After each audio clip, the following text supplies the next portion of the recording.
አሁን ለኔ የምትታይኝ ጽጌረዳዋን ሆነሽ ነው።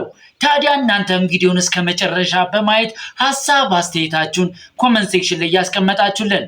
ታዲያ አብራችን ቆዩ። ወደ በዚህ ምክንያት ያጣሁት አራተኛ ነገር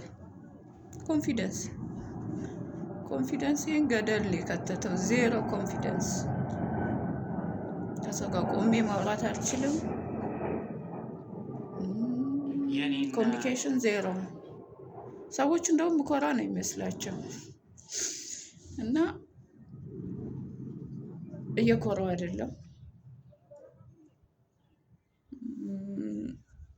ብዙ መናገር አልችልም ስለዚህ ነገር ሳወራ እና 14ኛ ቪዲዮ ነው። በነገራችን ላይ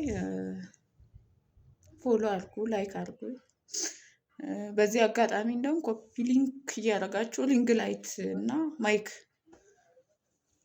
ትርፍ ያላችሁ ሰዎች ኦር ደግሞ የምትሸጡ ሰዎች ማስታወቂያ ልስላላችሁ። በ300 ፎሎወር ማስታወቂያ ልስላ